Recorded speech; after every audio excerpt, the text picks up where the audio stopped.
नमस्कार, मैं राहुल कठेरिया। देश में इस वक्त राज्यसभा का चुनाव होने जा रहा है। हर पार्टी पूरा दमखम लगा रही है अपनी पार्टी के प्रत्याशी को जिताने के लिए। लेकिन उत्तर प्रदेश में समाजवादी पार्टी के विधायक और नेता पल्लवी पटेल जी तो ये बोल दिया है कि हम अपनी पार्टी के राज्यसभा के प्रत्याशी को ही वोट नहीं देंगे। खबरें ये चल रही हैं कि मध्य प्रदेश से कमलनाथ जी कांग्रेस छोड़ सकते हैं। महाराष्ट्र में कांग्रेस के पूर्व मुख्यमंत्री अशोक चौहान तो पार्टी छोड़ ही चुके हैं, बीजेपी में शामिल हो गए और राज्यसभा के उम्मीदवार भी बन चुके हैं। तो इन्हीं सब बातों पर चर्चा करूंगा, लेकिन उससे पहले चैनल को सब्सक्राइब कर लीजिए और घंटी के बटन को जरूर दबा दीजिए।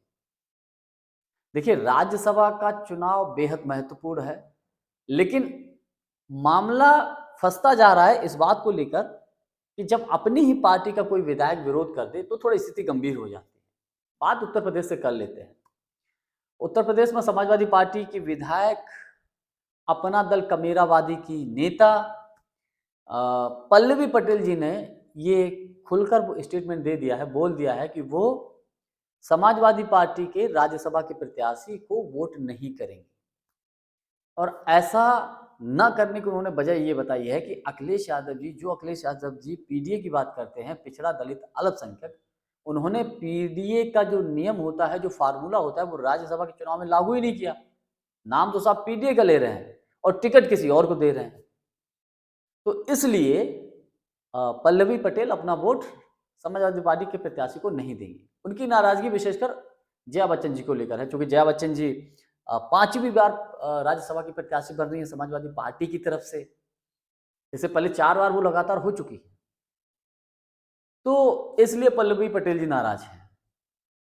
पल्लवी पटेल जी के बारे में बताऊं कि इनकी बहन अनुप्रिया पटेल जी मोदी सरकार में केंद्रीय मंत्री भी हैं। तो पल्लवी पटेल, हालांकि उनकी बहन से पटरी नहीं खाती, उनकी पार्टी अपनी है, इनकी पार्टी अलग है। तो इस बात को लेकर समाजवादी पार्टी में भी थोड़ा सा टेंशन है कि कैसे पल्लवी पटेल जी को मनाया जाए। दूसरी तरफ कांग्रेस की बात करें तो कांग्रेस पार्टी में ये खबरें चल रही हैं कि मध्य प्रदेश से पूर्व मुख्यमंत्री, पूर्व केंद्रीय मंत्री, कांग्रेस के वरिष्ठ और दिग्गज नेता कमलनाथ जी जो है कांग्रेस को छोड़ सकते हैं, ऐसी खबरें भी हैं। अब इन खबरों में कितनी सच्चाई मैं नहीं कोई पुष्टि नहीं करता, लेकिन सोशल मीडिया और मीडिया पे तमाम ऐसी खबरें आती हैं।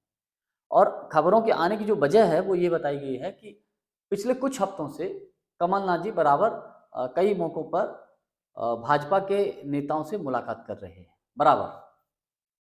तो इससे थोड़ा शक के बादल कमलनाथ जी के ऊपर मंडरा रहे हैं।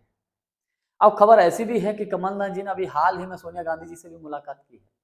अब किस मुद्दे पर बात हुई ये किसी को पता नहीं है, लेकिन लोग आकलन ये कर रहे हैं कि कमलनाथ जी ने हो सकता है कि राज्यसभा के लिए बात की हो, लेकिन मध्य प्रदेश से कमलनाथ जी को राज्यसभा का टिकट नहीं दिया गया है। अब देखने वाली बात ये होगी कि आगे कमलनाथ जी का क्या कदम रहता है।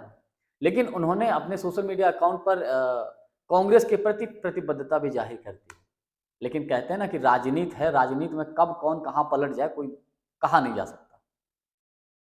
अब बात कर लें तो महाराष्ट्र की, तो महाराष्ट्र में क्या है कि कांग्रेस के ही दिग्गज नेता पूर्व मुख्यमंत्री अशोक चौहान ने पार्टी को छोड़ दिया है और भारतीय जनता पार्टी में शामिल हो गए और राज्यसभा के उम्मीदवार भी बीजेपी ने उनको बना दिया है।